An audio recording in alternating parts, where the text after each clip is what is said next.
There are many provisions na dali man talaga nasusunod.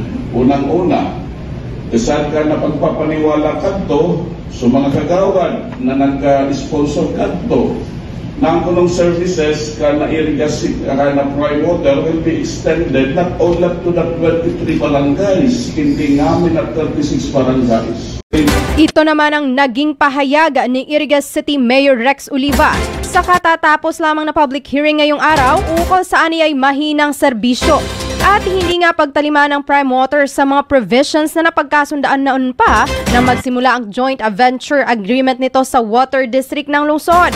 Sa naging sesyon ay aminado naman umano ang Prime Water sa kanilang kakulangan at nangakong sisikaping masolusyonan ang mga hinaing. Hindi lamang ng lokal na pamahalaan ngunit ng lahat ng mga water consumers ng Irigas City.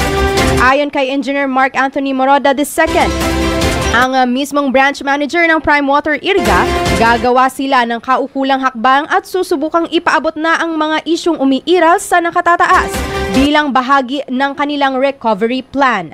Si Mayor mismo po, napagalitan po tayo.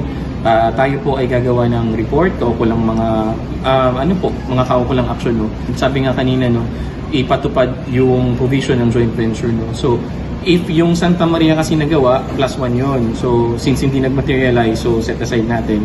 But we'll explore pa rin yung options na ma-absorb yung mga wala pa talagang tubig. And kasama po yun sa recovery plan natin. Ako kasi 25 to 27. But since nagsabi po talaga si Mayor na sakupin lahat, so we will explore po. Again, since ito po ay partnership, ang may right po talaga dyan si Water District. But susunod po kami. Bagamat may inihayag lamang na espesipikong bilang ng mga barangay na kabilang sa kanilang coverage area, bilang tugon sa nabanggit ng alkalde ay isasama nila sa plano ang lahat ng mga barangay. Samantala, binigyang diin naman ni Moroda na gagawin din nila munang prioridad ang mga umiiral na suliranin tulad na lamang ng madumi at mahinang buhos ng tubig para tugunan ang mga hinaing ng kanilang mga consumers.